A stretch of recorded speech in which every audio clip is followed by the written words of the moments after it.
Hello my dear friends, welcome to my YouTube channel Northeast Viewer বন্ধুসকল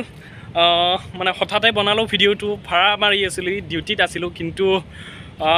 super মাৰ্কেটৰ ফালে আহি গলো হঠাতে আৰু দেখি গলো আমাৰ নতুনকৈ আমাৰ বাবে নতুনকৈ বনাই থকা উৰণীয়া খেতুখন আৰু সেই উৰণীয়া খেতুখন যেহেতু আমাৰ দীপাৱলীৰ আগত উদ্বোধন কৰিব আমাৰ ৰাইজৰ বাবে মুকলি কৰি দিব গুৱাহাটীবাসীৰ বাবে নহয় আসলতে সকলো অসমবাসীৰ বাবে অসমবাসীও নহয় সকলো ভাৰতবাসীৰ বাবে যদি কোনোবা ভাৰতৰ মানুহো আহে গতিকে ব্ৰিজখন মই আপোনালোকক অকণমান দেখাবলৈ চেষ্টা কৰিম কাৰণ খুব ধুনীয়াকৈ একদম সজাই পৰাই একদম ন কইনাৰ দৰে তুলি তালি এনেকুৱাকৈ মানে বনাইছে তো দেখিবলৈ এনেকুৱা এটা ফিল হৈছে যেন আৰু এখন ধুনীয়া পাৰ্কহে লাগিছে আৰু ইমান ধুনীয়াকৈ চাৰিওফালে অংকন কৰিছে একদম ডিভাইডাৰবিলাকত আৰু প্ৰত্যেকটো লেম্প পোষ্টতে আপোনালোকৰ লাইট লগাইছে গতিকে যিহেতু সন্মুখত দীপাৱলী আৰু তাৰ বাবে আৰু সেই দীপাৱলীৰ আগতেই যিহেতু ব্ৰিজখন নতুনকৈ মুকলি কৰি দিব গতিকে একদম ধুনীয়া নাজাৰা এটা আপোনালোকে দেখিবলৈ পাব এই ব্লগ মানে একদম মানে কি ব্লগ বুলি ক'ম আৰু এইটো হঠাৎ হোৱা ব্লগক কি বুলি বা কয় মই নাজানো কাৰণ কোনো হেৰি নোহোৱাকৈ ডাইৰেক্টলি মানে ব্লগটো বনাইছোঁ গতিকে ব্লগটো চাওক সকলোৱে ভাল পাব আৰু অহা দীপাৱলীৰ পাছত মানে সকলোৱে এই ফ্লাইঅভাৰখনৰ ওপৰেদি নিজৰ স্থানলৈ অহা যোৱা কৰিব পাৰিব গতিকে তাৰ বাবে সকলোকে শুভকামনা জনাইছোঁ আৰু চাওক মই ব্লগটো অকণমান ক্লিপ আপোনালোকক দেখাবলৈ চেষ্টা কৰিছোঁ চাওক চাৰিওফালে কেমেৰা মোৰ ভাল নহয় মেইন কথা সেইটো নাইটোবা আৰু খুব ভালকৈ দেখিবলৈ পালেহেঁতেন কিন্তু তথাপিও যিয়ে নহওক বাৰু কেমেৰাইনো কি কৰিব মেইন কথা চকু দুটা আছেই আমাৰ তো যেতিয়া আহিব তেতিয়া খুব ধুনীয়াকৈ দেখি উপভোগ কৰিব কাৰণ উপভোগ কৰিবলগীয়া বহুতখিনি আছে কাৰণ ইয়াৰে চিত্ৰকলা যিবিলাকে মানে ছবিবিলাক আঁকিছে চিত্ৰশিল্পীখিনিক তেখেতসকলে খুব ধুনীয়াকৈ চিত্ৰবিলাক অংকন কৰিছে আপোনালোকে প্ৰত্যেকটো চিত্ৰৰে এটা মানে গভীৰ অৰ্থ আছে আপোনালোকে চাই লওক কাৰণ সেইকাৰণেই মানে এক বিশেষ স্থান লাভ কৰিব এইখন ফ্লাইঅভাৰে তো মই আপোনালোকক দেখাই দিছোঁ বাৰু গোটেইখিনি একদম ব্ৰিজখন ইমূৰৰ পৰা সিমূৰলৈকে বাৰু দেখাব নোৱাৰিম কাৰণ খোজকাঢ়ি আছোঁ গাড়ী মই অনা নাই তো সেইটো কাৰণে আৰু কিন্তু যিমান পাৰোঁ আপোনালোকক মই দেখাই দিছোঁ বাৰু এয়া চাওক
তো এয়া আছিলে বন্ধুসকল সুপাৰ মাৰ্কেটৰ নতুনকৈ বনি থকা ফ্লাইঅভাৰখন জাষ্ট মই আপোনালোকক অকণমান দেখাবলৈ চেষ্টা কৰিলোঁ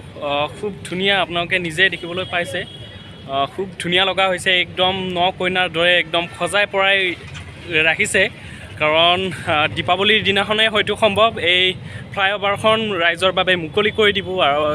কৰি দিব আৰু ইয়াতে আপোনালোকে দেখা পাইছে ছাইডৰ যি ধুনীয়া লগা হৈছে ফ্লাইঅভাৰখন নতুনকৈ আৰু কাম চাগে গোটেইখিনি কাম সম্পূৰ্ণ হৈ উঠিছে যিহেতু আৰু দীপাৱলীৰ দিনাখন এইখন মুকলি কৰি দিব ৰাইজৰ বাবে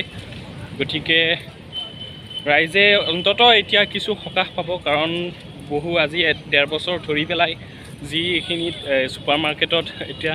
ট্ৰাফিকৰ এটা সন্ত্ৰাস চলি থকাৰ নিচিনা হৈছিলে, একদম সাংঘাতিক জাম। তো এতিয়া হয়তো বহুতখিনি সকাহ পাব ৰাইজে। আৰু ইয়াৰ পাছত আৰু ফ্লাইঅভাৰ আৰু গুৱাহাটীত 2-3খন বনি আছে, আপোনালোকে গম পায়। মালিগাঁৱৰ এখন সাংঘাতিক ফ্লাইঅভাৰ বনি আছে। তাৰপাছত চৈৰাব ভাটিটো এখন ৰেহাবাৰী চৈৰাব ভাটিত তাতো বনাই আছে। গতিকে আৰু 3-4 বছৰ পাছত হয়তো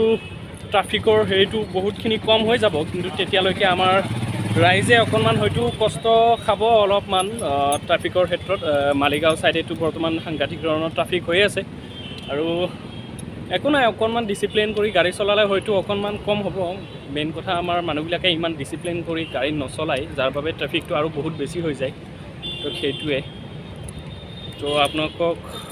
দেখাবলৈ চেষ্টা কৰিছোঁ অহা এই দীপাৱলীৰ পৰা আপোনালোকে সকলোৱে এইখন ফ্লাইঅভাৰেৰে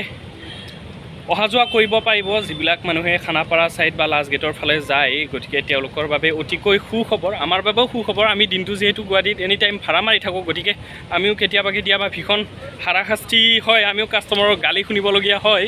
খানা ডেলিভাৰী দিয়া হোৱাৰ বাবে। গতিকে হয়তো এতিয়া চাগে অকণমান হ'লেও সকাহ পাম। তো এয়া চাওক, খুব ধুনীয়াকৈ অংকন কৰা হৈছে এইবিলাক।